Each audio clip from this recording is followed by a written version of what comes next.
오늘 그 말씀 교회 주시는 하나님의 말씀 보겠습니다. 열왕기상 8장 27절에서 30절까지입니다. 열왕기상 8장 27절에서 30절 말씀, 이 말씀으로 왜 꼭 성전을 향해 기도해야 하는가 제목으로 하나님의 말씀 나누겠습니다. 자, 제가 읽겠습니다. 열왕기상 8장 27절에서 30절 말씀. 하나님이 참으로 땅에 거하시리이까 하늘과 하늘들의 하늘이라도 주를 용납하지 못하겠거든 하물며 내가 건축한 이 성전이오리이까. 그러나 내 하나님 여호와여, 주의 종의 기도와 간구를 돌아보시며 이 종이 오늘 주 앞에서 부르짖음과 비는 기도를 들으시옵소서. 주께서 전에 말씀하시기를 내 이름이 거기 있으리라 하신 곳 이 성전을 향하여 주의 눈이 주야로 보시오며 주의 종이 이곳을 향하여 비는 기도를 들으시옵소서. 주의 종과 주의 백성 이스라엘이 이곳을 향하여 기도할 때에 주는 그 간구함을 들으시되 주께서 계신 곳 하늘에서 들으시고 들으시사 사하여 주옵소서. 아멘. 보통 전통적인 이제 목회자들이 이런 말 하는 거 여러분 많이 들어봤을 겁니다. 이제 영상도 봤으니까 쉽게 상상이 될 텐데, 성도들은 자기 집 잘 짓고 살면서 하나님이 계신 이 성전은 이렇게 초라하게 둘 수 있느냐, 이 성전 좀 더 잘 짓자, 이런 말 들어봤었죠. 저도 들어봤어요. 특히 부흥사들이 이제 와서 우리 성전 헌금, 성전 건축을 위한 헌금 좀 이렇게 해야 되는데 부흥사 와서 좀 그에 대한 얘기 좀 해달라 하고 좀 강하게 좀 푸시를 해달라, 이렇게 하는 경우 있지 않습니까? 그럴 경우 이런 말이 나올 수 있죠.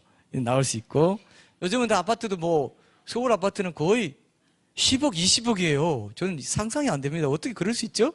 뭐 그렇대요. 그런데 이제 그런데 사시는 분들은 조금 이제 찔릴 수도 있고 그렇잖아요. 그러니까 이제 이런 식으로 이제 비교해가지고 이렇게 말하는 겁니다. 왜 이렇게 성전 짓는 데는 소홀히 하고 인색하냐, 이런 식으로. 그죠? 그런 취지 들어보셨죠? 그런 말을 이제 한다는 거죠. 그리고 세상 건물은 튼튼하고 아주 화려하게 잘 짓는데 하나님 성전은 얼마나 더 잘 지어야 되겠냐, 뭐 이런 식으로 논리를 갖다 대기도 하고. 이 말이 틀렸나요? 맞나요? 뭐 바로 나오네요. 예. 성도들이 교회로 모여서 예배 드리는 건물, 하나님의 성전인가 아닌가, 이거는 이제 아까 영상에서도 본 것처럼 성전이라고 딱 신학적으로 말하시는 게 아니라 예배당이죠. 그죠? 예배당. 성도들이 모여서 예배를 드리는 곳, 교제도 나누고 식사도 하고, 그죠? 그 정도의 그냥 건물인 거예요. 근데 그거를 이제 성전이다, 성전 건축이다, 이렇게 하면 이제 예를 들어볼게요. 성경에 있는 대로 그렇게 할 경우 어떤 딜레마가 생기는지 예를 몇 가지만 들어볼게요. 실제로 성경에 있는 대로 문자 그대로 성전이 곧 지금의 예배당이라고 한다면은 이런 문제가 생깁니다. 구약의 성전은 지정된 장소인 예루살렘에만 세울 수 있어요. 예루살렘 중에도 어디라고요? 아브라함이 이삭을 바쳤던 곳 모리아산, 그 구름 바이터, 거기에 지을 수 있다고 되어 있어요. 이해되시죠? 거기만 돼요. 그게 아닌 곳은 성전이 아닌 거예요. 모세의 성막을 잇는 그 하나님이 지정하신 거기가 아닌 거예요. 그리고 그러면 지금 예배당은 아무데나 지어도 돼요, 안 돼요? 서초동에도 짓고 밀양에도 짓고 부산에도 짓고 다 지을 수 있죠? 그럼 성전입니까, 아닙니까? 성전 아니죠. 쉽죠? 이렇게 분명한데 성전 아니죠? 성전 아니에요. 성전은 지상에 한 곳밖에 없어요. 그래서 유대인들이 지금 뭐 마지막 때에 성전 짓는다고 그 자리만 노리고 있는데 이제 어떻게 될지 지금 모르는 거죠. 뭐 지진이 일어나거나 전쟁이 일어나서 지금 있는 뭐 황금돈 사원이 어떻게 될 거다, 이렇게 보는 분도 있고, 하여튼 지금 복잡한데 왜 유대인들이 거기에만 성전 지을 수 있다 하겠어요? 그죠? 딴 데 지었으면 벌써 지었게요. 그런데 그러지 않고 있잖아요. 성전이라고 하면, 성경적인 성전이라고 하면 한 군데에서만 지을 수 있다, 그죠? 그리고 그 다음에 하나님의 지시대로 지어야 돼요. 근데 예배당 건물 지으면서 하나님 지시대로 해요, 안 해요? 성전 건물 건축사 설계해가지고 예배 드리기 좋고 교제하기 좋고 먹기 좋고, 그죠? 그런 대로 짓죠. 하나님의 성경에 지시된 대로 안 짓습니다. 성전 아닌 거예요, 그거는. 예를 분명한 거예요, 이거는.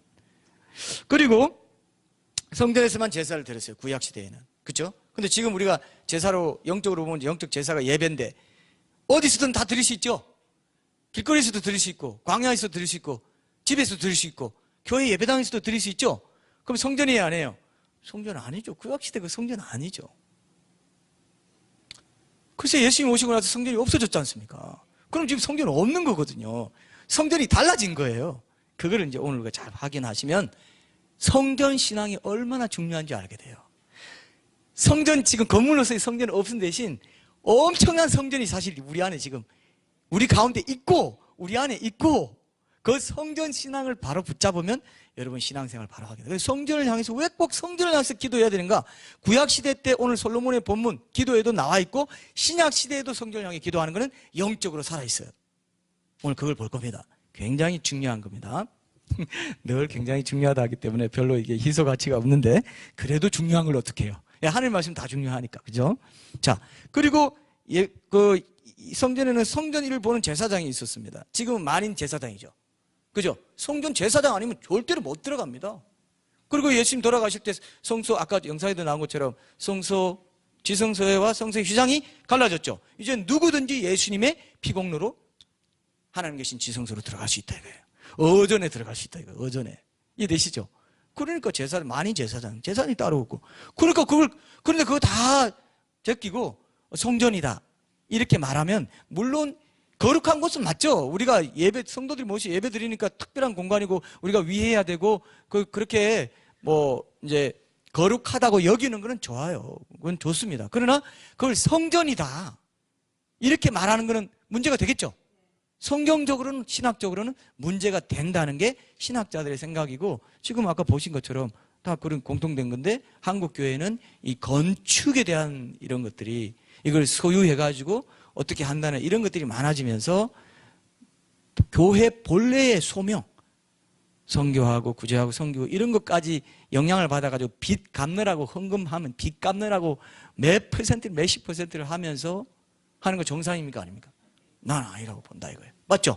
그건 성전됨의 원래 본래의 본령이 아니에요. 지금은 성전이 교회거든요. 교회. 예수님 주님 몸된 그 교회가 성전이에요.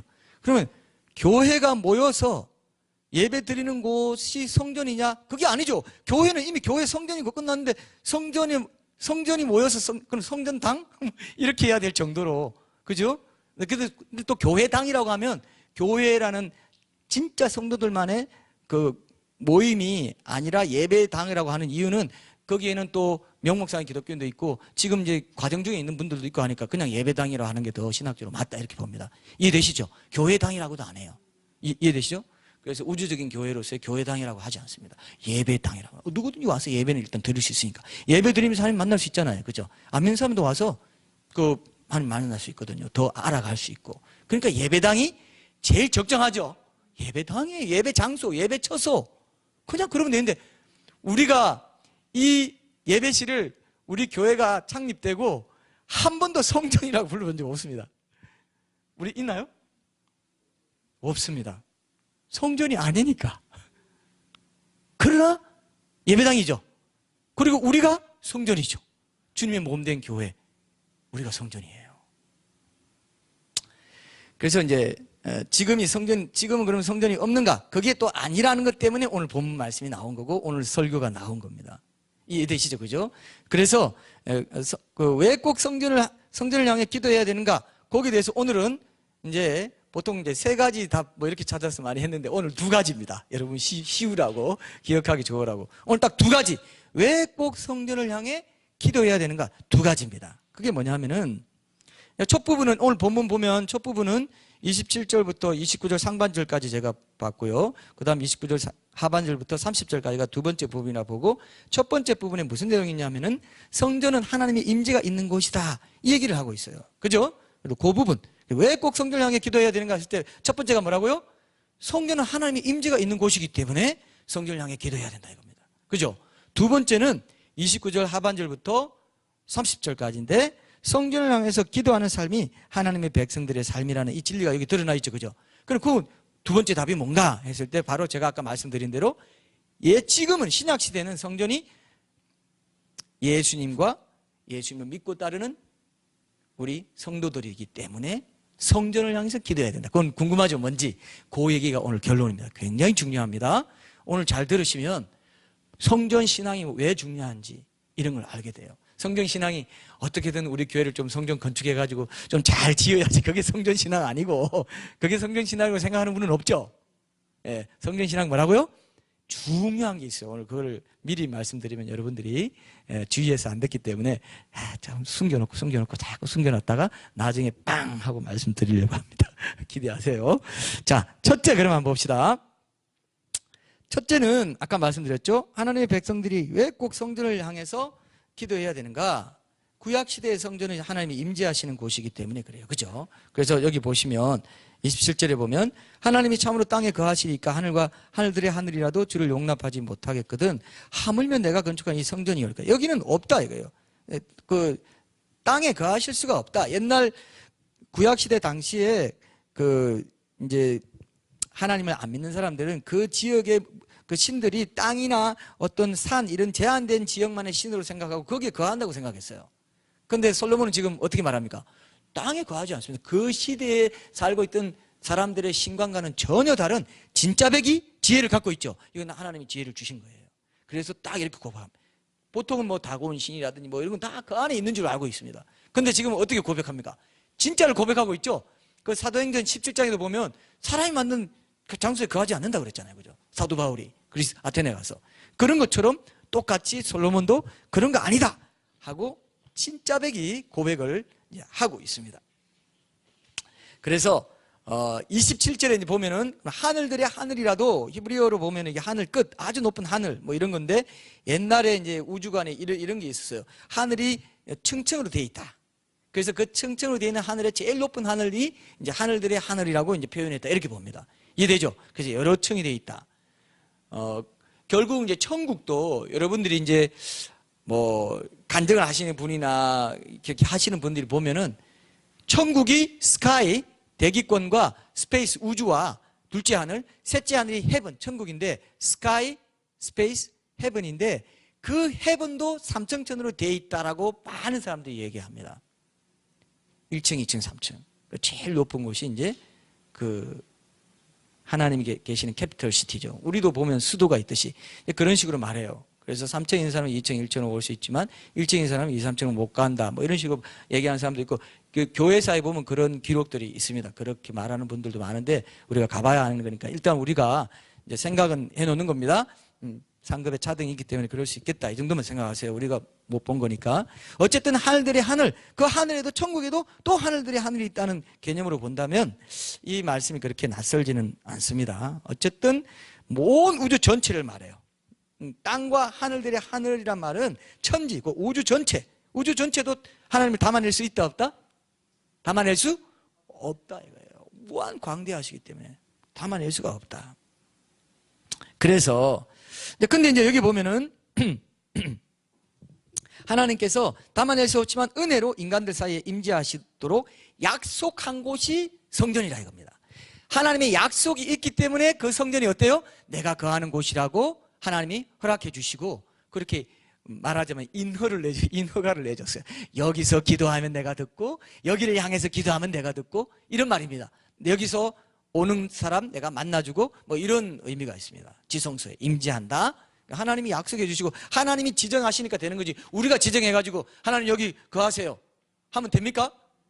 그거 하나님은 안 되죠. 그죠? 하나님이 내가 은총으로 은혜로 내가 여기 있어 주마. 그러니까 너희들 나를 찾아라. 이렇게 한 겁니다. 하나님이 허락해 준 거지 우리가 지어놓고 하나님 여기 임하소서 하는 건 안 돼요. 그런 건 없습니다. 그렇게 돼 있지 않습니다. 구약시대는 더 그렇고 지금 이제 어디나 계시고 내가 주님 모시고 사는 삶이 그렇지만 이제 그때 성경적으로 볼 때는 그렇다는 거죠. 근데 그 29절 상반절에 보면은 이러한 성전에 대해서 하나님 임재가 있다는 근거가 되는 말씀이 나오는데 거기 뭐라고 되어 있냐면 주께서 전에 말씀하시기를 내 이름이 거기 있으리라 하신 곳. 그랬죠, 그죠? 내 이름이 거기 있으리라 하신 곳 이 성전을 향하여 주의 눈이 주야로 보시오며 이렇게 되어 있어요. 그러면 성전이 왜 특별합니까? 왜 하나님의 임재가 있어요? 주에 뭐가 있기 때문에? 이름이 있기 때문에. 여기 성경 들으면 내 이름이 거기 있기 때문에 그렇습니다. 그래서 전에 말씀하셨다는 건 사무엘하 7장에서 나단이 다윗에게 이제 성전 건축에 대한 하나님의 뜻을 전할 때를 가리킨다 이렇게 보는데, 그 전에 그렇게 말씀하시기를 이제 내 이름이 거기 있으리라 하신 곳입니다 하면서 환기시켜 드리면서 얘기해요. 근데 구약에서요, 이름이라고 했을 때 이름은 이름 뜻 그대로 그 사람이 그렇게 사는 경우 많이 보셨죠? 야곱이라든지 다 그죠? 이름 뜻대로 타잖아요. 하나님도 여호와, 야훼 뭡니까? 스스로 있는 자. I am that I am. 스스로 있는 자. 그 이름을 거기 뒀다는 것은 하나님의 존재와 성품을 거기 함께 한다는 겁니다. 그러니까 구약에는 반드시 그래요. 총체적이고 본질적인 그 성품을 나타내는 것이 단순한 명찰이 아니고 이름표가 아니고 성품을 나타내는 뜻이란 말입니다. 이해되시죠? 신학적으로. 그러니까 그것을 우리가 생각한다면은 그 이름의 소유자가 갖고 있는 본질적인 성품 이런 걸 나타냅니다. 존재 그 자체라고 할 수 있어요. 신학적으로 봤을 때. 그래서 이름을 둔다는 것은 하나님 자신의 임재를 의미합니다. 이해되시죠? 이름을 둔다는 게 그만큼 중요합니다. 자신의 존재를 그곳에 계시하시고 자기의 권위와 영광을 그곳에 두겠다는 거예요. 예전에 우리 왜 집원 주소로 할 때 우체부 아저씨들 이렇게 와서 뭐 봅니까? 옛날에는 있었죠. 만화에도 나오고 드라마에도 나왔는데 요즘은 문패 있어요, 없어요? 다 아파트는. 요즘 그냥 보통 양옥집에 문패 있어요? 있는 데 있고 없는 데 있죠. 한자로 이렇게 해놓고, 그죠? 그래서 와가지고 이거 누구누구시 집입니까? 이러지 않습니까? 이름 붙여놨을 때 말하자면 성전에 여호와라고 이름을 붙여놓은 이 집은 하나님의 집, 이런 식으로 우리가 생각할 수 있도록 하셨다는 거죠. 그러면 그분이 소유가 되는 거죠, 그죠? 거기 가면 누구 만날 수 있어요? 하나님 만날 수 있다. 이렇게 이제 제사장을 통해서 만나는 거죠. 제물을 드려야만 되는 거죠. 그래서 하나님이 있다는 것은 이제 하나님의 이름이 있다는 것은 하나님의 임재가 있고 그것을 통로로 해서 매개체로 해서 하나님은 백성들 사이에 계신다는 겁니다. 만난다는 겁니다. 그죠? 이건 이제 꼭 이 개념을 하나 꼭 기억하십시오. 이 이름을 둠으로써 그곳에서 기도 가운데 또 인격적으로 만나주시는 이런 장소입니다. 자, 근데 하나님이 이름을 두신 곳에는 열심을 가지고 거룩히 지키시고 그렇기 때문에 굉장히 중요시하는 곳인 건 맞아요. 상징적으로도. 또 한 가지 있습니다. 또 주의 이름이 거기에 있다 했고 또 뭐가 있어요? 주의 뭐가 항상 본다고 그랬어요? 주의 눈이 주야로 본다고 했어요. 우리가 특별한 관심을 있을 때 눈여겨본다 그러죠. 아, 내가 그 사람 눈여겨봤어. 내 눈에 띄었어. 눈여겨본다 그러죠. 그죠? 눈여겨보는 곳이 성전입니다. 특별한 관심을 갖고 있다는 거예요. 주의 눈이 항상 보신다는 것은 특별한 관심을 갖고 이제 전체를 이제 보신다는 겁니다. 선악을 감찰하시기도 하고 인간의 기도와 요구를 잘 살피시기도 하고 그런 것을 두루두루 해내는 것이 눈이 항상 주야로는 건 아침 저녁만이 아니고 항상 본다는 거예요. 그래서 성전을 향해 기도해야 되는 근거가 될 수 있는 말씀이 또 주의 눈이 항상 보기 때문에, 그죠? 성전을 향해서 기도할 수 있죠. 성전을 향해서 기도한다는 게 그런 뜻이 있다. 이름을 거기 두셨고 눈이 항상 보시기 때문에 거기로 향해서 기도할 때 기도 응답도 되고 들어주시고 된다는 거죠. 자, 중요합니다. 그럼 오늘날 이게 어떤가 이걸 이제 연결하기 위해서 이걸 보셔야 돼요. 근데 실제로 구약에서 솔로몬이 성전을 봉헌하면서 이렇게 기도한 걸 다니엘이 알고 요나가 알았기 때문에 우리 한번 찾아봅시다. 진짜 그랬는지. 다니엘서 6장 10절 한번 봐요. 다니엘서 6장 10절에 보시면 이 말씀을 그대로 실천하는 아주 착한 다니엘이 나와요. 다니엘이 6장 10절 한번 보겠습니다. 다니엘서 6장 10절 찾아보세요. 눈으로 확인하는 게 좋습니다. 자, 제가 읽어볼게요. 다니엘서 6장 10절. 다니엘이 이 조서에 왕의 도장이 찍힌 것을 알고도 자기 집에 돌아가서는 윗방에 올라가 어디로 향한? 예루살렘으로 향한. 왜 예루살렘을 향했다? 성전이 거기 있기 때문에. 그래서 유대인들이 어디 있든지 성전을 향해서 기도했던 거예요, 실제로. 예루살렘으로 향한 창문을 열고 전에 하던 대로 하루 3번씩 무릎을 꿇고 기도하며 그의 하나님께 감사하였더라. 맞죠? 그죠?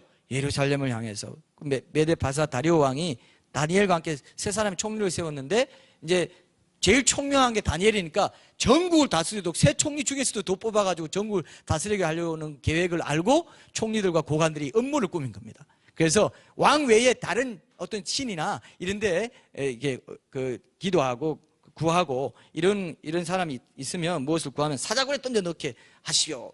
그걸 만든 거예요. 그리고 왕의 조서에 그걸 도장 찍었어요. 찍은 걸 알고도 어떻게 했다고요? 예루살렘 성전을 향해서 내 하나님은 저분밖에 없습니다. 저 성전의 주인 되시는 하나님뿐입니다. 고백한 거죠. 그럼 사자굴에 들어가요? 안 들어가요? 들어가죠. 근데 사자굴에 들어갔는데 누가 구해줘요? 하나님이 구해주시죠. 네. 성전을 향해서 기도하는 사람이었기 때문에. 마치 제가 주일학교에서 뭐 하는 것 같은데요. 어쨌든 근데 니느웨로 가지 않으려다가 이제 그 고래 뱃속에 들어갔던 선지자 요나도 한번 보세요. 요나서 2장 1절 한번 보세요. 요나서 2장 1절부터 4절까지 한번 보겠습니다. 이게 참 흥미롭죠. 어떻게 솔로몬이 성전 봉헌하는 기도를 할 때 이렇게 말한 것을 정말 이스라엘 백성들이 다 알아듣고, 야, 그렇게 하면 되겠구나. 나도 그렇게 해야지. 어디에 있든지 성전이 있는 그걸 향해서. 그래서 이슬람교도 그걸 따가지고 메카를 향해서 절하고 막 이러지 않습니까? 그죠? 근데 기독교인들은 교회를 향해서, 어디 가는데 교회를 향해서 기도해요? 안 하죠? 성전 아니니까 안 하는 거죠. 내가 성전이기 때문에 어디서든 할 수 있는 거죠. 그죠? 자, 요나서 2장 1절부터 4절 제가 읽을게요. 요나가 물고기 뱃속에서 그의 하나님 여호와께 기도하며 이르되 내가 받는 고난으로 말미암아 여호와께 불러 아뢰었더니 주께서 내게 대답하셨고 내가 스올, 음부죠, 지옥입니다. 스올의 뱃속에서 부르짖었더니 주께서 내 음성을 들으셨나이다.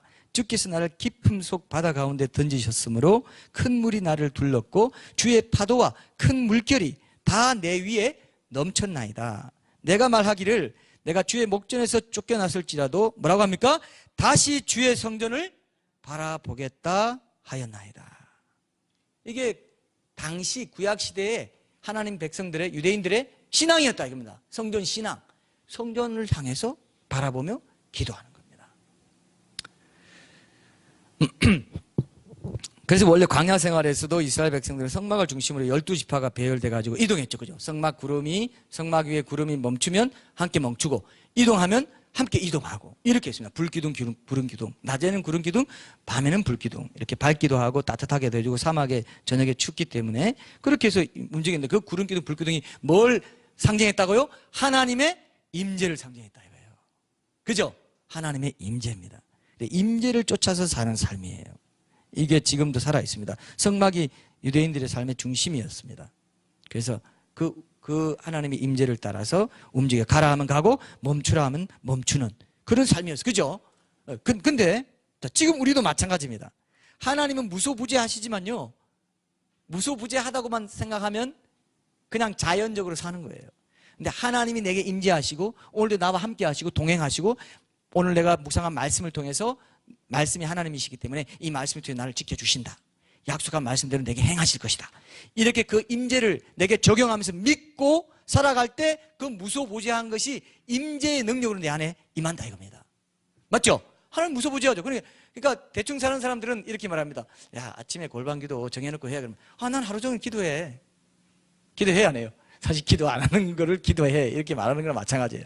골방 기도의 그 기도의 능력을 항상 기도하라는 그것을 어떤 그 임재의 능력 가운데 구체적인 시공간에 딱 고정시켜 놓고 먼저 우리 주님께 드리고 그 능력으로 하루 종일 임재의 능력으로 살아갈 수 있도록 하나님께 드리는 건데, 그죠? 내 시간도 드리는 거고 내 물질도 내 에너지도 은사도 주님께 구체적으로 드리는 것 가운데 더 은사가 활성화되는 이런 것들이 많은데도 그런 걸 안 하는 거죠. 하나님 그런 걸 보십니다. 만물의 그런 헌신을 보기 원하시거든요. 그런 것처럼 임재도 마찬가지예요. 무소부재 항상 계시죠, 어디서나. 그러나 내가 그걸 믿고 주장하고 내가 믿음으로 적용하지 않으면 그 임재의 능력이 안 나타난다 이거예요. 같은 신자라도. 그게 다르기 때문에 하종목이다 뭐 하라 이렇게 얘기하는 겁니다. 이해되시죠? 이게 굉장히, 그래서 그 임재를 의식하는 사람은요, 그 임재를 따라 살기 때문에, 예? 그 임재를 내가 그 임재를 따라서 내가 가든지 멈추든지 하는 삶을 살아요. 꼭 성막에서 광야 이동한 것처럼. 이해되시죠? 지금 여기가 광야입니다. 그래서 임재를 모르는 사람은 그냥 주먹구구식으로 살아요. 자기 기분대로 살고. 임재를 늘 의식하는 사람은 항상 성령 충만한 가운데 성령의 인도를 느끼면서 성령의 어떤 말씀하시는 음성에 민감하게 열어놓고 말씀을 기억하고 계속 성령과 동행하는 게 뭔지를, 임재를 놓치지 않고 살기를 원한단 말이에요. 그게 광야에서 이스라엘 사람들이 한 거예요. 제가 그랬죠. 구약은 그림, 영상이고 신약은 뭐라고요? 자막이라고. 지금 영적으로 보면 뭡니까? 그대로 구름기둥 불기둥으로 나의 삶을 인도하소서. 하나님의 임재가 인도하소서. 말씀 가라 하면 가고 멈추라면 멈추게 하소서. 그래서 잘못된 길로 빠지지 말고 끝까지 좁은 생명길 가서 가나안 땅까지 가서, 그죠? 주님의 그런 기쁨이 되는 삶이 되게 해달라고. 이게 우리 삶이잖아요. 맞습니까? 그림이 얼마나 명확해요. 그런데 안 해요. 그렇게 안 하고 자기 마음대로 구름기둥 불기둥 없어. 왜? 지금 눈이 안 보이니까. 난 항상 주님이 항상 나를 돌봐주실 거야. 막연하게 무소부재 하시니까 임재의 능력이 안 나타나요. 무소부재는 자연인들이 다 느끼는 거예요. 하나님이 모든 사람을 다 사랑하는 것처럼 사랑하는 그거 똑같아요. 근데 나를 특별히 지목해서 내가 너를 지명하여 불렀나니 요게 돼야 되는데, 이거 못 느끼면 내가 교감 없는 신앙생활을 하게 되고 믿음이 안 자라죠. 이래죠. 믿음이 안 자라요. 광야 생활에서 다 보여주시잖아요. 얼마나 선명하게 보여줬어요. 근데 지금은 아니야? 지금은 더 구체적으로 하나님이 인도하기를 원하시는데, 그때가 좋았겠다. 어떤 사람은 나도 그냥 불기둥 딱 보여주시고 구름기둥 딱 보여주시고 그러면 좋겠는데, 이거 알아 저거 알아 딱. 근데 예언이 유익할 때도 있지만, 여러분, 아버지가 딸한테 야 이거 알아 저거 알아 항상 딸이 아버지한테 물어봐가지고 항상 그대로 하는 거, 그거 뭐 그렇게 필요할 때는 그렇게 해야 되겠지만, 아버지의 전반적인 뜻을 알고 자기가 성숙하게 그 뜻을 알고 자기가 이성과 이런 걸 사용해서 하는 게 하나님 원하시겠죠. 그죠? 그게 성숙한 거죠. 그렇게 해서 살아가는 거예요. 특별할 때는 하나님이 예언도 주시고 뭐 주시죠. 그러나 거기에 너무 매여가지고 막 왔다 갔다 하는 거는 또 너무 지나치면 안 되는 거예요. 성경에도 있지만, 알겠죠? 하나님은 내가 예수님 닮아가지고, 그죠? 모든 면에 지성, 감정, 의지 면에서 성숙해져가지고 스스로 그렇게 지혜를 발휘하고 판단하고 하는 것을 또 굉장히 중시하십니다. 이해되시죠? 그거를 여러분들이 기억하세요. 그래서 성경을 우리가 더 배우는 것입니다. 그래서 여러분 기억하십시오. 하나님 임재구나. 그래서 성전을 향해서 기도하는 게 중요하구나. 하나님의 임재를 바라면서 기도하는 게 중요하죠. 그래야 그 임재를 느끼고 성령의 인도를 받기 때문에, 그 영적으로 보면 이스라엘 백성들도 그렇게 해서 살았다 이거예요. 그때는 직접 나타나서 불기둥 했고, 지금은 영적으로 이제 단 두 번째 답을 우리가 한번 찾아보겠습니다. 왜 그러면 신약 시대에도 왜 성전을 향해 기도하는 것이 중요한가? 구약 시대에는 보이는 걸로 임재를 보여주셨고 다 그대로 따라 하셨다면, 그리고 이제 뭐 요나나 다니엘이나 그런 사람들처럼 어디 타지에 가서도 그 예루살렘 성전에 있는 곳을 향해서 기도했다 이거예요. 그럼 그렇게 그거는 이제 진짜 눈에 보이는 그대로 한 거죠. 우리는 지금 교회 예배당 쪽에서 안 하지 않습니까? 그럼 우리는 어떻게 하냐?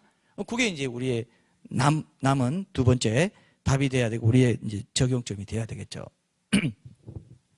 지금은 성전이 예수님이에요. 아까 영상에도 있었죠. 예수님이 작시를 가리켜 성전이라고 했는데, 지금 왜 앞에 말씀과 연결해서 본다면 예수님 안에 하나님이 거하십니다. 구약의 성전처럼 땅 위에 거하시는 하나님이 땅 위에 거하시는 장소가 예수님이었어요. 요한복음 1장 14절에 보면, 찾지 마세요. 말씀이 육신이 되어, 우리 다 아는 거니까, 우리 가운데 거하심에, 말씀이 육신에 우리 가운데 거하심에, 그죠? 우리가 그의 영광을 보니 아버지의 독생자의 영광이에요. 은혜와 진리가 충만하더라. 맞죠? 하나님의 이름, 하나님의 존귀함, 하나님의 성품 본질이 어디 다 있다고요? 내가 성전에 이름을 두었다는 게, 내 눈이 본다는 게 그런 관심이고 내 본질이 더 있다고 했는데, 이제는 누가 왔어요? 진짜 성전이 와버렸네. 그러면 이제 성전, 제가 아까 그랬죠. 땅에 성전 하나밖에 없다고. 그러니까 예수님이 성전이기 때문에 그 성전은 없어져야 되는 거예요. 그런데 그 성전을 지키려고 제도권 서기관들과 바리새인들이, 제사장들이 어땠습니까? 이거 죽여야 되겠다 한 거예요. 성전 두 개 없으니까, 두 개 있으면 안 되니까. 그러니까 70년에 그 성전은 완전히 망한 거예요. 없어져 버린 거예요. 맞죠? 이제는 성전이 교회고 성전이고 예수님이 성전인데, 예수님을 모신 성도 각자가 성전인데, 그죠?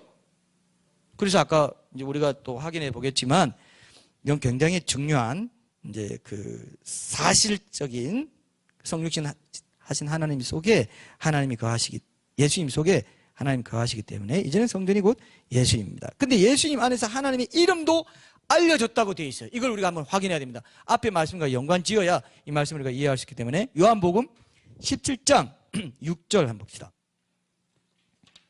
성경에 다 있습니다. 이걸 우리가 정확히 이해해야 다시는 교회 건물을 성전이라 하지 않아요. 그걸 그냥 그렇게 아무 뜻 없이 그냥 하면 안 되는 겁니다, 원래.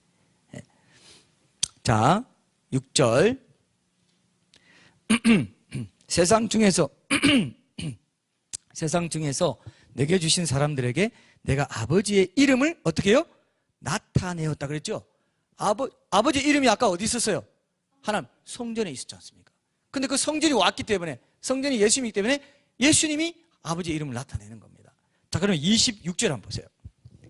제자들에게 이렇게 말해요. 17장 26절 그 밑에 내가 아버지의 이름을 그들에게 알게 하였고 또 알게 하리니 이는 나를 사랑하신 사랑이 그들 안에 있고 나도 그들 안에 있게 하려 함이니이다. 어떻게 했다고요? 아버지의 이름을 알게 했다 그랬죠? 나타낸 겁니다. 아버지의 이름과 관련이 있기 때문에 예수님이 성전이라는 것은 맞다. 하나님 이름에는 하나님 존재 자체가 드러나 있다고 했죠. 그래서 예수님이 이 땅에 오셔서 하나님 이름을 나타냈다는 것은 그분의 존재와 성품을 드러냈다. 그래서 고린도후서 4장 4절에 보면 사도 바울이 아예 이렇게 말해요. 그리스도는 하나님의 형상이니라. 그죠? 이미지. 그러니까 여러분들이 많은 사람들이 있죠. 자기 그 어려움 겪고 고난 겪고 고통 겪고 그러면 하나님이 어떤 분이야? 왜 내 사정도 안 봐주고 하나님이 야속한 분인 것 같아. 너무 야멸차고 자기밖에 몰라. 뭐 이렇게 말하는 사람도 있고 어떤 분은 이런 표현을 썼더라고요. 하나님이 안 도와주시니까 우리끼리라도 서로 돕고 살자. 뭐 이런 식의 표현을 쓰고 이런 이제 뭐 웃자고 하는 소리지만 자 그렇게 오해하는 이유가 뭡니까? 예수님이 바로 하나님의 그 성품과 본질 그 자체라는 것을 은연중 모르는 거예요. 인정하지 않는 겁니다. 예수님이 어떻게 사셨어요? 깡촌 나사렛에 그죠? 가난한 목수 아들 태어나가지고 예수님이요 장남이었어요. 그래서 그 가업을 이어받은 거예요. 장남 이해되시죠? 가업을 이어받았기 때문에 뭐가 됐습니까? 목수가 돼가지고요. 옛날 목수는요 그 요즘 말하면 노가다였어요. 노가다. 집도 짓고 막 옛날 그 일본말로 데모데라고 하나요? 그래가지고 막 그것도 세우고 뭐 석가래도 만들어서 하고 정말 막 땀 흘리면서 하는 일한 사람이에요. 직업인이었습니다. 직장인이었어요. 그리고 가장의 역할을 다한 아주 성실하게 살았던 30년 동안 목수로 살았고 그러니까 우리가 일상 속에서 계속 일하고 출근하고 퇴근하고 피곤해 알까요 모를까요 하나님? 알까요 모를까요? 안다니까요. 옛날에 제가 이민 목회할 때 누가 그러더라고요. 예수님도 이민 생활하시면 정말 예수님도 우리 몰라주실 거야. 예수님 이민 생활 안 했잖아.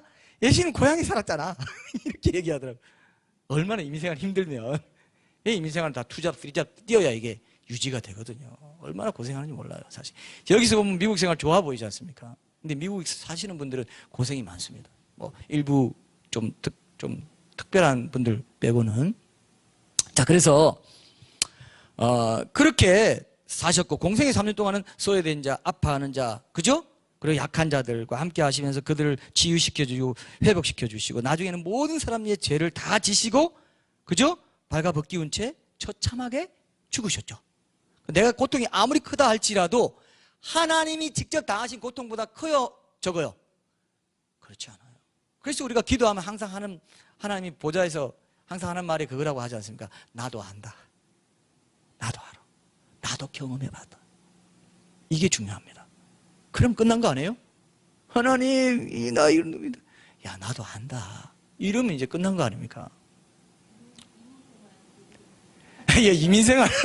그것에 대해서는 제가 답을 어쨌든, 그 부분에서 하나님께서 이제 가장 인간이 겪을 수 있는 더 바닥에 고통을 당하셨기 때문에 우리를 체휼하시고 안다 그랬죠. 그죠? 죄는 없지만 우리의 모든 시험을 다 당하셨다 그랬어요. 시험 받고 상처받는 것은 그건 죄가 아니거든요. 예수님도 상처받으시고 가장 순수한 인성을 가지셨기 때문에 아담이 타락하기 전에 인간으로 사셨기 때문에 이 죄의 여물통었던 세상을 사시면서 그 정서적으로나 감정적으로 받는 이 상처나 시험 이런 게 대단했다고 볼 수 있습니다. 이해되시죠? 안 그래요? 굉장히 깨끗한 사람이 그냥 깨끗하지 않은 걸 당연히 여기고 막 꿀꿀거리면서 뭐 하고 함부로 말하고 뭐 이런 사람들 앞에 있으면 어때요? 굉장히 위축되고요. 그걸 다 당하셨어요. 자, 그렇게 사신 분이십니다. 그래서 우리가 하나님의 내 사정 모른다, 고난의 사정 모른다 이렇게 말하면 안 됩니다. 안 됩니다. 예수님이 하나님의 존재 자체를 드러내셨기 때문에, 하나님의 존재 자체를 드러내신 분, 그리스도는 하나님의 형상이 났기 때문에 이제 하나님 아버지가 어떤 분이라고요? 예수님과 같은 분이구나. 예수님이 보여주신 모든 그 이미지, 여기서 하신 성품, 사역, 보여주신 모든 것이 하나님도 똑같다 이거예요. 하나님도 똑같은 본질을 가진 분이니까 하나님 신뢰할 수 있죠. 예사정 아시는 분이라고 말할 수 있죠. 그리고 삼위일체 하나님이 같이 임했다고 보기 때문에 십자가에 달릴 때 삼위일체 하나님이 고난당했다 이렇게 신학자들이 보기 때문에 우리가 그것도 인정할 수 있습니다. 자, 요한복음 실제로 여러분 아까 본 거니까 찾아보지는 않을 거예요. 아까 그 실제로도 예수님이 자신의 성전이라고 했죠. 요한복음 2장 10절에 보면은 너희가 이 성전을 흘러 내가 사흘 동안에 일으키라. 그래서 예수는 성전된 자기 육체를 가르쳐 말씀하신 것이다. 이렇게 얘기했습니다. 그래서 예수님의 그 성육신 안에 정말 하나님의 그 사랑과 자비가 다 있어요. 성전에 아까 하나님이 무한하고 광대하신 분인데 성전에 자기 이름을 그 작은 정말 코알만도 안 되는 그 작은 건물에 내 이름을 두고 내 눈이 항상 본다 하는 것은 굉장히 은혜죠. 은총이죠. 그와 똑같은 게 성육신이에요. 예수님이 인간이 되어 오신 거, 나와 같은 인간, 이렇게 작은 인간 똑같이 오신 게 은총이고 은혜고 자비고 하나님의 성품인 거예요. 스스로 낮아지신 거죠. 그죠? 자기 비하하신 거예요. 무한히 비하하신 겁니다. 그 카프카가 쓴 심판이란 소설의 맨 첫 장면에 보면 그 주인공이 딱 일어나는데 침대에서 일어나서 가는데 벌레가 돼 있어요. 자기가 벌레 돼 있는 그런 그 장면부터 나와요. 그와 똑같아요. 제가 딸한테 한번 물어보겠어요. 내가 어느 날 딱 됐는데 개미가 됐다 생각해봐요. 자, 개미를 한 33년만 하라고 하면 하고 싶어요? 너무 좀 비현실적입니까? 난 바퀴벌레 33년만 해라. 33년 하고 그동안 그 이후에는 네 집이 그대로 다 회복시켜줄게. 33년. 지금 말이면 아프리카 우간다나 어디 깡촌에 33년만 살다 와라. 그거보다 더한 거예요. 그래도 시간 안 나죠? 그거보다 더한 거예요. 하나님이 스스로 낮아주셔서 성전에 내 이름을 둔다는 거고 똑같이 내가 사람의 몸을 입고 내 이름을 나타내겠다. 이 인간을 통해서. 엄청난 겁니다. 이 은혜를 여러분들이 누려야 이 성전에 대한 생각을 새롭게 가질 수 있죠. 그죠? 성전되어 오셔서 나를 주의 성전 되게 하려고, 죄인인 나를 거룩하게 하셔서 하나님이 거하는 성전 되게 하려고 했다는 거를 눈을 딱 뜨고 보면은 굉장한 은혜다 이겁니다. 이거는. 그죠? 근데 이걸 대수롭지 않게 생각하고, 제가 전에도 말했잖아요. 대수롭지 않게 생각하고 영적인 장자권이 있는데도 이거 뭐야? 밧줄 안 걸렸어. 날려버리고 자기 정욕 때문에 날려버리고 막 이렇게 똑같아요. 성전이구나. 내가 내 몸 함부로 굴리면 안 되겠다. 내 입 함부로 놀리면 안 되겠다. 내 어떤 거 함부로 하면 안 되겠다. 이게 하나님 보실 때 네가 존귀한 걸 아는구나. 이렇게 돼요. 그러니까 돼지한테 진주 던지지 말라 한 겁니다. 그러니까 여러분들이 돼지가 될래요?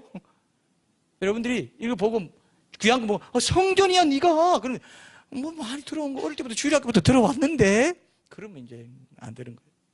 돼지가 되는 거야. 진주를 던져줬는데 이거 뭐야? 먹는 거야? 던져버려. 자, 다시 한번 여러분 느끼세요. 한번 느껴봐요. 그렇게까지 자기 비하를 해서 오신 그 예수님. 그 예수님이 내가 주님이 거하는, 하나님이 거하는 성전 되게 하시려고 주님이 그렇게 낮아지셔서 대신 나 대신 길을 열어놨구나. 죄인이 나는 도저히 얻을 수 없는 자리를 획득하게 해주셨구나. 이게 복음 아닙니까? 맞죠? 이게 복음이죠. 그래서 이제 성령의 소욕을 따라 육신의 소욕을 버리고 성령의 소욕을 따라 사는 그것이 성전을 향해 기도하는 사람하고 관계가 있다 이거예요. 그것이. 우리가 처음에 어떻게 하나님이 거하시는 성전이 됐는지를 알려면 요한일서 4장 15절 보셔야 돼요. 요한일서 4장 15절 한번 보세요. 누구든지 이렇게 하면 이렇게 한다라고 되어 있는 공식이 요한일서 4장 15절에 있어요. 굉장히 중요한 공식입니다. 오늘도 제가 중요한 말씀이라고 했기 때문에 여러분 잘 들으시면 두고 유익이 있으리라 생각합니다. 요한일서 4장 15절 보겠습니다. 자, 제가 읽어볼게요. 누구든지, 보셨어요? 누구든지 예수를 하나님의 아들이라 시인하면 하나님이 그의 안에 어떻게 한다고요? 거하시고 그도 하나님 안에 거하느니라. 어떻게 돼요? 누구든지 예수를 하나님의 아들 시인하면, 그죠? 그러니까 성육신 하시는 하나님을 시인하면은 하나님이 그 안에 거하시고 그도 하나님 안에 거하게 된다. 이렇게 얘기한 겁니다. 처음 신앙을 가질 때 어떻게 됩니까? 우리가 예수님이 하나님께서 나의 구속자로 이 땅에 보내신 하나님의 아들이라는 걸 시인하는 게 구원인 거예요. 그게 예수님 영접하는 겁니다. 그죠? 그러면 어떻게 된다고요? 하나님이 거하시는 거예요. 딴 게 없어 복잡하지 않습니다. 이건 굉장히 인격적인 일이고 예수님을 인격적으로 영접하는 구원과 관련된 겁니다. 뭐 감정이 얼마나 느끼고 내가 얼마나 구원에 감격하고 뭐 느낌이 어떤 사람은 굉장히 뭐 좋다던데 이거 아니에요. 그죠? 하나님이 임하시는 거예요. 거하시는 거예요. 근데 이걸 이제 사람들이 왜 그걸 구원의 확신 가운데 그것이 이어지지 못하냐면은 그 다음 단계로 안 가니까. 성령님의 인도에 순종해서 더 큰 확신 가운데 믿음이 자라는 건데 안 가니까 점점점 있다가 어떤 사람은 소멸되는 사람도 있어. 어떤 사람은 아직 믿음 아예가 없어가지고 교회 떠나버리고 예수님 떠나버리기도 합니다. 많이 봤죠? 저는 많이 봤어요. 그 다음 단계 인도를 안 하는 거예요. 이제 됐습니다. 우리는 끝났습니다. 티켓 땄으니까 끝났습니다. 이렇게 하니까. 그러나 성령의 소욕 따라 더 깊이 사시면 점점점 이 믿음이 자라고 확신이 더 커져서 흔들리지 않습니다. 이렇게 가르쳐줘야 되는데 안 가르친다 이거예요. 이거를 잘 안 가르쳐요. 물론 가르치죠. 성화해서 가르치지만 이것이 구원과도 최종적인 그 부분과도 관계 있다고 안 가르치니까 사람들이 에이 따놓은 거 뭐 적당히 세상도 즐기고 교회도 타고 그렇게 살죠. 그러니까 미지근한 신자가 된다 이거예요. 행함 있는 믿음을 처음부터 성경에 있는 대로 강조했으면 정신 차려야지 하고 나 이제 내가 예수님 시인하고 영접하고 이렇게 했으면 하나님 내 안에 거하시게 됐구나. 이건 뭐 느낌이나 이런 거 없어도 지금 거하시고 됐구나. 그럼 내가 이걸 주장하고 말씀대로 순종하며 살아가야지 하면 점점 더 확신이 커지고 믿음이 자라서 자라가게 돼 있거든요. 믿음이. 그리고 이것이 좁은 생명길의 시작이구나. 이게 끝이 아니구나. 근데 지금 끝이라고 가르쳐 버리니까 더 할 게 없어. 군대에 갔다가 만기 제대하는 거 그 기다리기만 하면서 그냥 일하는 사람하고 똑 비슷한 마인드 갖고 신앙생활 하는 거예요. 나 이제 죽으면 천국 가게 됐고 이제 여기서 적당히 좀 잘 유지는 해야 되는데 그게 아닌데. 그래서 행함 있는 믿음 시리즈 언제 이제 내년에 언제 하는 기회 주시면 한번 할 텐데요. 그때 모든 성경에 있는 예수님의 복음서의 비유들 이런 거 딱 한번 제가 정리해 드리면요. 원래 이렇게 돼 있었네. 행함 있는 믿음이 원래였었는데 알게 됩니다. 땅을 칠 거예요. 땅을 왜 치는지 모르겠지만 땅을 치고 이건 왜 우리가 이걸 몰랐던 거. 성경이 명백하게 돼 있는데 뭐가 쇠뇌가 됐든지 이걸 보는 눈이 없었네. 우리가 알게 됩니다.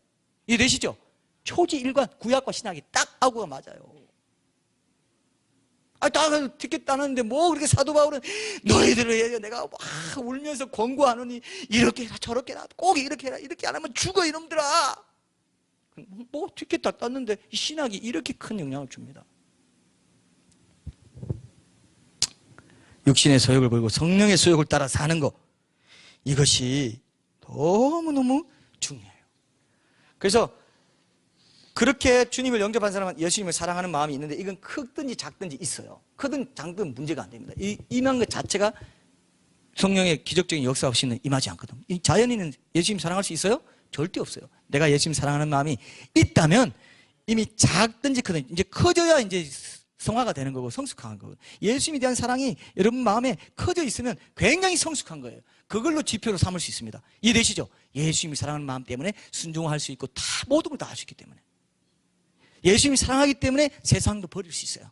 어떤 부분 버리라는 게 떠나라는 게 아니라 어떤 세상에 속한 욕심을 버릴 수 있어요. 왜? 예수님이 너무 좋기 때문에 그만큼 사랑이 결국은 성숙이에요. 자, 그러면 여러분들이 아까 보셨죠? 영상이 다 봤잖아요. 그죠? 영상이 봤잖아요. 고린도서 3장 16절 안 찾아볼게요. 너희가 하나님의 성전인 것과 하나님의 성령이 너희 안에 계시는 그래서 알지 못하냐? 왜? 너 하나님 아들 시인했잖아. 그럼 하나님이 너희 거하시는 거야. 맞죠? 그럼 너 성전이야. 이렇게 말하고 있는 거죠? 하나님 아들로 다 시인한 사람들이기 때문에. 그리고 고린도전서 6장 19절에도 이런 말씀이 있죠. 너희 몸은 너희가 하나님께로부터 받은 바 너희 가운데 계신 성령의 지는 줄을 알지 못하느냐. 자, 자꾸 알지 못하느냐 알지 못하느냐 두 번이나 있어요. 그러니까 성전인 것을 잘 모르고 신앙생활을 하는 사람이 있다는 겁니까? 없다는 겁니까? 많다는 거예요. 그런 사람들이. 왜 그걸 모르니? 그걸 안다면 고린도 교회에서 들린 이런 음행의 소식이라든지 뭐 나쁜 모든 이런 거 싸움질하고 이런 거 안 들릴 텐데 너희 알지 못하는구나 이거죠. 성령의 전인 걸 알면 네 몸을 그렇게 함부로 굴리지 않을 거다. 네 마음을 함부로 그렇게 내주지 않을 거다. 죄에 내주지 않을 거다. 이겁니다. 맞죠? 성령의 전인 것을 왜 알지 못하냐? 그러면서 고린도후서 6장 16절에 보면 아예 이렇게 선포합니다. 우리는 살아계신 하나님의 성전이라. 이와 같이 하나님께서 이르시되 내가 그들 가운데 거하며 두루 행하여 나는 그들의 하나님이 되고 그들은 나의 백성이 되리라. 이렇게 약속이 되어 있습니다. 계약 백성이에요. 언약 백성이에요. 그래서 디모데후서 3장 15절에 보면 이 집은 살아계신 하나님의 교회요 진리의 기둥과 터이니라. 이런 말씀도 하죠. 성도죠. 성도가 살아계신 하나님의 교회다. 그리고 사도 베드로도 베드로전서 2장 5절에 보면 너희도 산돌같이 신령한 집으로 세워지고 이렇게 말하면서 성도들의 성전됨을 언급하면서 성도들이 성전으로 지어져 가는 그런 이웃을 위한 또 나 자신의 성결함을 위해서 이런 삶을 지금 이제 강조하고 있다 이거예요. 자, 그러면 예수님이 하나님의 이름을 드러내면서 그분의 존재와 성품을 드러낸 것처럼 우리도 어떻게 돼요? 그리스도인이 뭡니까? 크리스찬이. 그리스도의 이름을 우리가 갖고 있죠? 맞습니까? 그리스도인이죠? 그럼 누구 이름을 드러내야 돼요? 예수님의 이름을 드러내고 예수님의 존재와 성품을 드러낸다. 그게 예수님 닮은 제자가 되는 거예요. 그리스도인 맞죠? 그리스도인이 내 이름이 그리스도인이네. 이 하나님의 이름을 성전에 한 거, 하나님의 이름을 또 예수님이 드러냈고, 그럼 우리는 예수님을 모셨기 때문에, 그죠? 성전 대신 예수님을 모신 내가 또 성전이기 때문에 예수님의 이름을 드러내고 예수님의 존재와 성품을 드러내는 것이 신앙생활이에요. 더 많이 드러낼수록 더 성화된 것이고 성숙한 것이죠. 근데 중요한 게 뭐냐? 성전을 향해 기도하는 게 뭐냐? 성전은 예수님이시기 때문에 예수님을 바라보면서 예수님의 임재를 구하는 가운데 하나됨의 연합을 구하면서 기도하는 게 뭐라고요? 성전을 향해 기도하는 거예요. 맞습니까? 이해되셨죠? 내가 주님과 연합 가운데 성전이 됐기 때문에 이게 참 중요합니다, 여러분. 이걸 잘못 이해하면 올바로 순종하는 방향을 이제 놓치게 됩니다. 그 구약 성경 이사야서에 보면은 50절 7절에 보면 내 집 곧 성전은 만민이 기도하는 집이라고 했는데 이 왜 기도해야 돼? 기도를 통해서 연합이 이루어지고 내 성전됨이 더 풍성해지고 그 성전됨이 예수님을 닮아가게 되고요. 이런 것들이 이루어지기 때문에 성전은 내 집은 만민이 기도하는 집이다. 이렇게 얘기했죠. 기도하는 것과 관계가 있어요.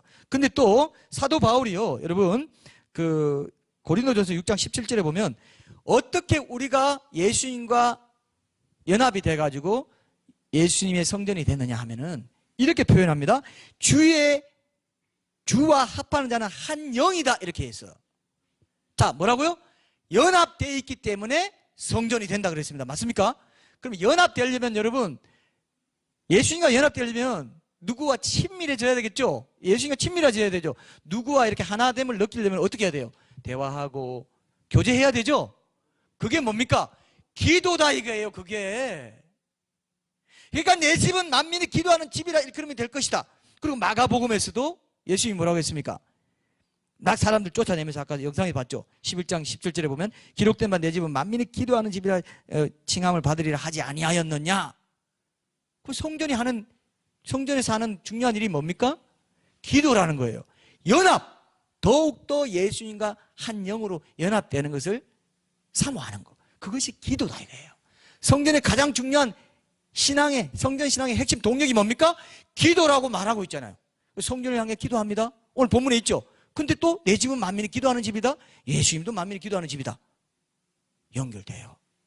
굉장히 중요합니다. 여러분, 기도하지 않으면요 친밀함이 생기지 않아서 그러니까 성령 충만이 뭐냐면요 예수님과 한 영이 된 게 그냥 예수님이 내 안에 들어오시면 자연스럽게 성령 충만한 게 되는 게 아니에요. 한 영의 그게 결속이 단단해지는 게 아니라 성령 충만하다는 게 뭐냐면 예수님의 영과 내 영이 완전히 연합이 되고 그 연합의 강도가 크다는 걸 말하는 거예요. 달리 표현하면 이해되시죠? 성령 충만하려면 어떻게 해야 돼요? 기도해야 된다 이거예요. 기도하면 알아요. 기도하는 사람은 내 마음이 그러면 여러분 기도하면은 어떻게 되는지 아세요? 여러분 잘 아는 걸 제가 확인해 드리는 뿐입니다. 기도하면요 마음에 참된 기쁨과 평강과 감사가 찾아와요. 근데 그 기도 못하게 하는 제일 큰 적이 뭔지 아세요? 혹시 아시는 분? 오늘 이게 결론입니다. 이제 없어요. 자, 제일 방해하는 게 뭐예요? 이거 알아맞추시는 분은 제가 힌트를 드릴게요. 바울이 빌립보서에서 이 얘기를 했어요. 이거 하지 말고 기도하라 그랬어요. 그러면 염려예요.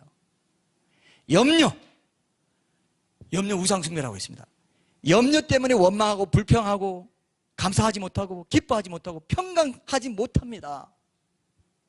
여러분, 그리스도인들이요, 그리스도의 이름을 받은 그리스도인들이 나쁜 죄 노골적으로 안 짓고 거짓말 노골적으로 안 합니다. 거의 그렇다고 봐요. 노골적으로 한 사람은 거의 뭐 이제 양심이 화인 맞은 사람이고 거의 다 안 하죠. 그런데 무슨 죄를 제일 많이 짓느냐? 염려하는 죄를 제일 흔하게 많이 짓고 별 문제의식도 못 느껴요. 불평하고 원망하고 감사하지 못하고 평안하지 못한 것에 대해서 문제의식을 못 느끼는 사람은 예수님이 한 성전됨을, 한 영됨을, 성령 충만함을 계속 자기가 계속 밖으로 내버려요.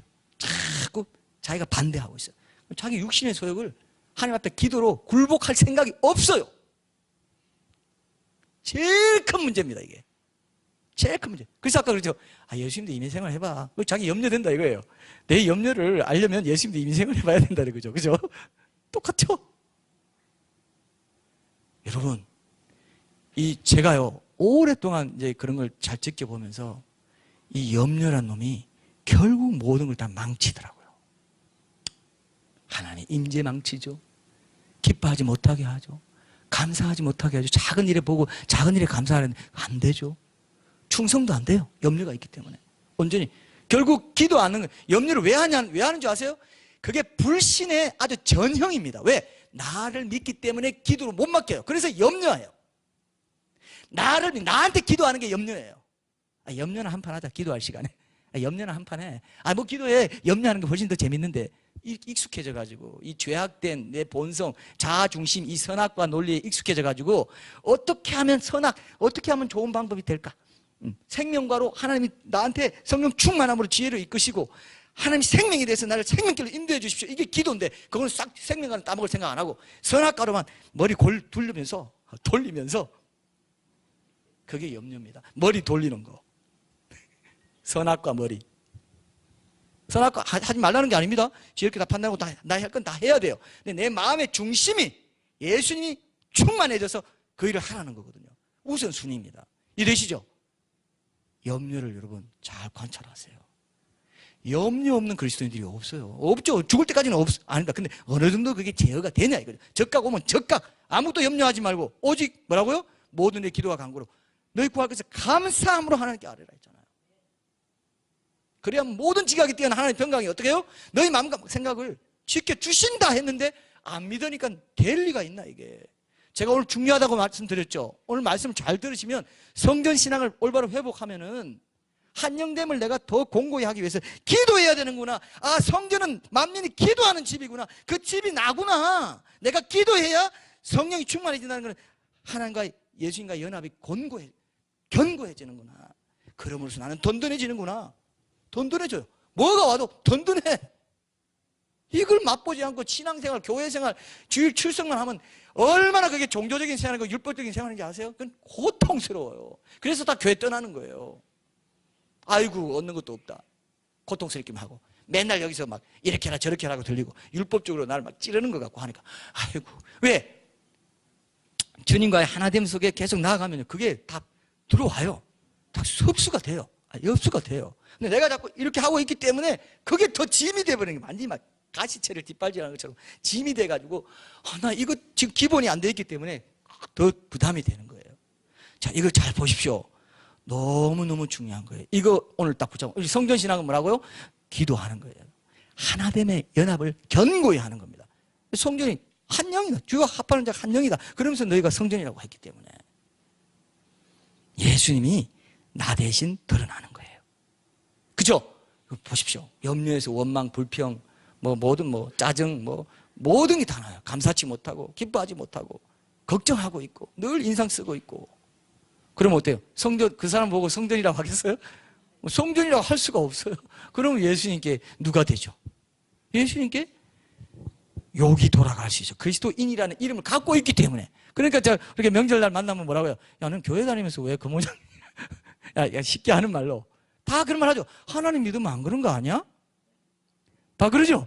하나가 안 됐기 때문에. 연합이 안 되고 기도하는 것을 통해서 하나님께 더 깊이 나아가지 못하기 때문에 여러분 빌립보서 4장 6절 꼭 기억하세요. 아무것도 염려하지 말고 다만 모든 일에 기도와 간구로 너희 구할 것을 감사함으로 하나님께 아뢰라 이거예요. 포도원을 허는 작은 여우 아가서 2장 15절에 있죠. 절대 그냥 넘기지 마세요. 묵상할 때마다 낱낱이 잘 조사해가지고 그걸.